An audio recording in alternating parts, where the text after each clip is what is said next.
فاسألوا أهل الذكر إن كنتم لا تعلمون. السلام عليكم ورحمة الله وبركاته.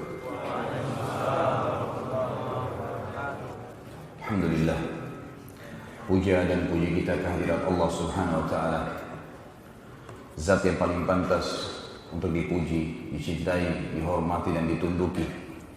Zat yang maha kuat, maha perkasa, maha bijaksana, tidak beranak dan tidak diperanakkan. Zat yang telah menggantungkan segala kebutuhan kita dengan kalimat mulia, Alhamdulillah. Maka sangat wajar kalau kita selalu mengucapkan kalimat yang mulia ini. Juga kita panjatkan salam hormat kita kepada pemimpin seluruh anak Adam pada hari kiamat, manusia yang telah membawa kepada kita perintah dan larangan Sang Pencipta, sehingga kita tahu mana halal, mana haram, mana yang merupakan panduan hidup yang akhirnya membawa kita kepada kebahagiaan di dunia dan juga kehidupan abadi di surga pada hari kiamat nanti. Manusia yang telah diberikan salam hormat langsung oleh Sang Pencipta bersama malaikatnya, maka sangat wajar sebagai pengikut yang setia kalau kita selalu mengatakan dan mengucapkan salawat dan taslim kepada Nabi besar Muhammad sallallahu wa ala alihi wa sahbihi wasallam. Menuju ke istana, mau menantang lagi Dzunnuwas. Kembali lagi ke istana. Dzunnuwas dia tanya, "Hai Waddah, di mana prajurit-prajurit saya?" Kata Waddah, "Allah sudah menghancurkan mereka." Gitu kan? Lalu kemudian dia berkata lagi, "Kalau begitu saya akan bunuh kau dengan cara yang lain." Kata Waddah, "Percuma. Anda tinggal beriman kepada Allah, jangan mengaku sebagai Tuhan, kembali kepada agama ayah-ayah Anda saja, beriman pada Allah dan akui ada nabi setelah Musa namanya Isa alaihi wassalatu wassalam. Anda tetap dalam kondisi raja, saya bukan datang untuk mengambil kerajaan Anda kok. Enggak, saya enggak mau tahu. Tangkap orang ini, tangkap anak muda, ikat dia belenggu baik-baik, ikat di belenggu itu, di rantai itu batu yang besar, bawa ke tengah lautan, cemplungin ke lautan deh, buang orang ini. Dibawalah ke sana. Orang-orang semua ikutin pada saat dia lagi dibawa, diikat di lautan, orang semua pada lihat. Masyarakat itu pada saat itu sudah mulai berbicara di wilayah Yaman. Kalau Allah selamatkan lagi anak muda ini dari tenggelam di lautan ini, maka saya akan beriman kepada risalah yang dibawa pada Nabi Isa, gitu kan?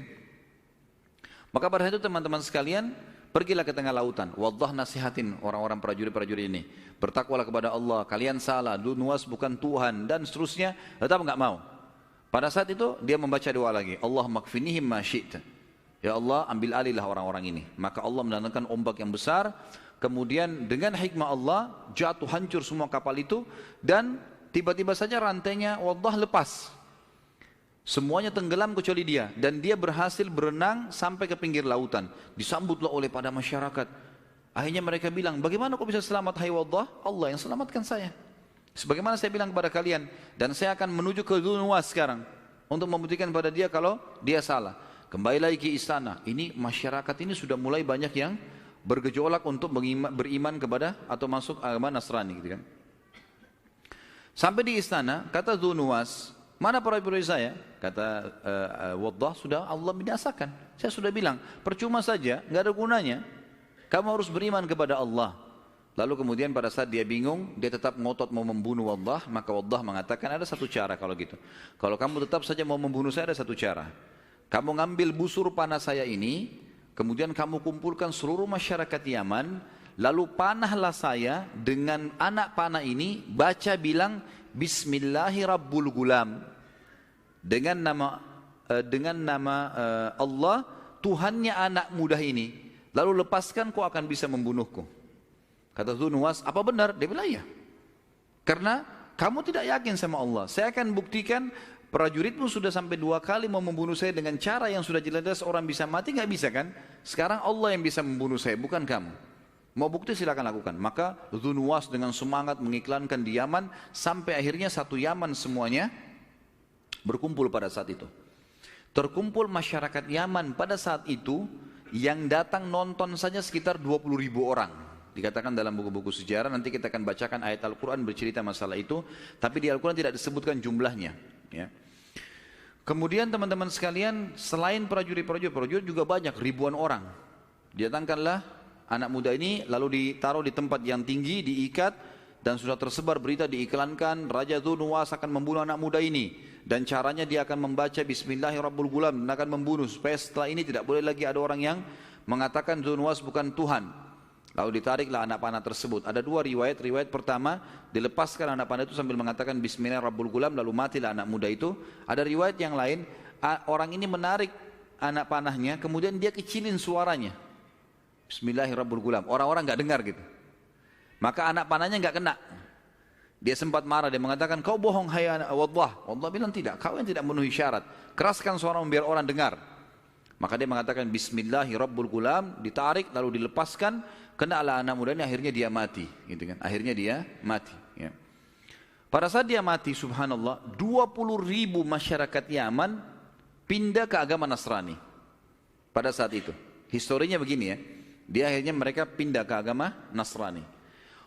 Dzunnuwas zalim, dia bukannya malah beriman juga sama Allah, enggak.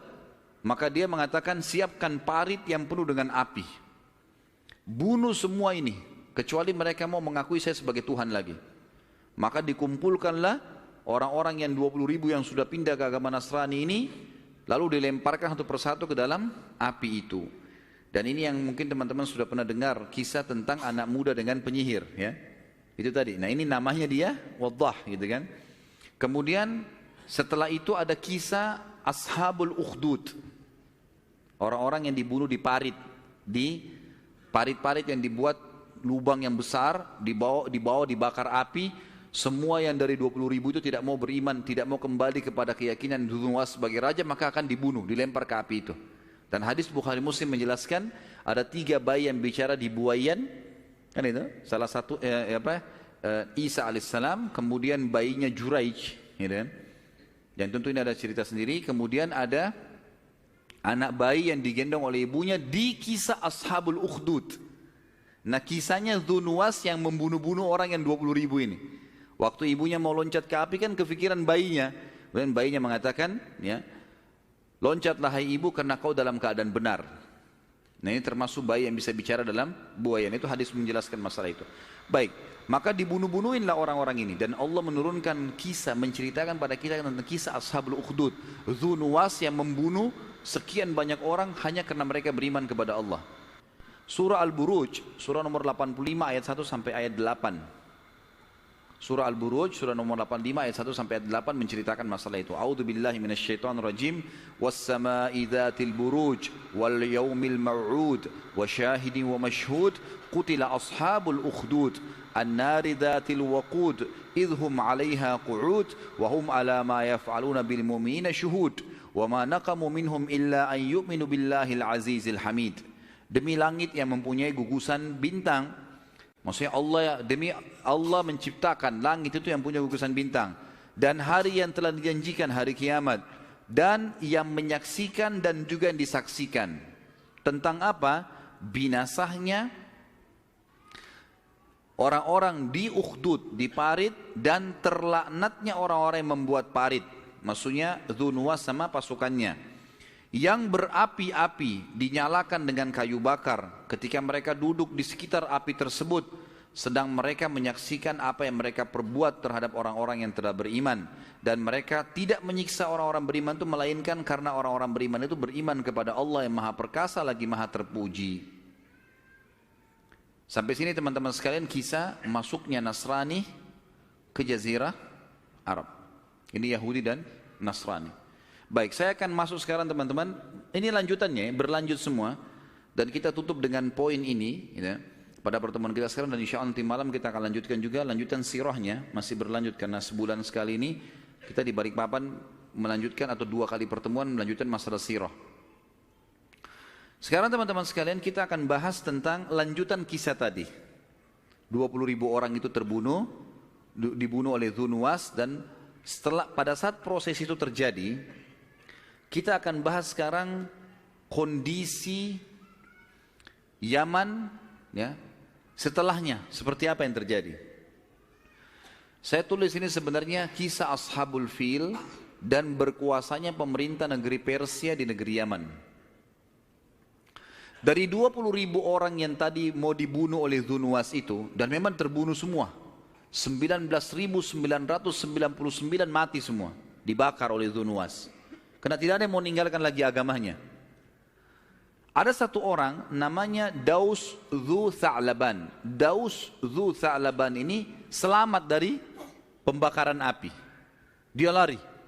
Lari dikejar oleh pasukan Dzunwas, berhasil lari sampai masuk di lautan. Begitu di lautan dia berusaha berenang sejauh mungkin dan pasukan sudah tidak bisa lagi mengejarnya, akhirnya dia selamat. Daus Dzu Tha'laban ini berhasil menyeberang ke wilayah Afrika. Jadi kalau Jazirah Arab teman-teman sekalian, kalau telapak tangan saya maaf ini adalah Jazirah Arab, tentu di sebelahnya ada Afrika, gitu kan? Dan memisahkan itu Laut Merah. Gitu. Jadi dia turun di Laut Merah, dia berenang aja terus, berhasil sampai ke wilayah Afrika. Karena memang itu memang jauh kalau jarak orang berenang, tapi kalau dengan perjalanan ada kapal itu dekat. Saya tidak tahu bagaimana prosesnya karena saya tidak temukan orang ini Daus Dzu Tha'laban bisa berhasil tiba di Afrika. Apakah ada kapal yang lewat membawa dia atau dia tetap berenang? Intinya dia sampai ke Afrika. Tiba di Afrika ini teman-teman sekalian, dia mulai berpikir bagaimana caranya ini? Bagaimana caranya supaya bisa membalas pembantaian? Begitu teman-teman, saya tutup dengan doa. Semoga Allah Subhanahu wa taala memudahkan segala urusan kita di dunia dan di akhirat, dan semoga seluruh amal yang pernah kita kerjakan diterima olehnya. Semoga semua dosa yang pernah kita lakukan, kecil atau besar, tersembunyi ataupun terang-terangan, dimaafkan dan digantikan menjadi pahala dengan kemahamurahannya. Dan semoga seluruh perbuatan kita ke depannya, sisa umur ini semua diberkahi, baik di keluarga kita, di harta kita, di ilmu, dan juga puncaknya kita akan dimasukkan ke dalam surga Firdausnya tanpa hisab. Dan kita selalu mendoakan saudara kita di Palestina, di Syria, di Yaman, di Irak, di Myanmar, di Ahsa, dimanapun mereka berada sedang terlindas. Semoga Allah ikhlaskan niat mereka, terima para syuhada mereka, dan juga Allah muliakan Islam di tangan mereka dan tangan kita semua. Dan semoga Allah mempartisipasikan kita bersama mereka di pahala, baik dengan doa dan harta juga dengan jiwa kita. Dan semoga Allah dengan kemahamurahannya menyatukan kita semua di surga Firdausnya tanpa hisab, sekali lagi dengan kemahamurahannya. Subhanakallahumma wa bihamdika asyhadu an la ilaha illallah astaghfirullah wa atubu ilaik. Wassalamualaikum warahmatullahi wabarakatuh.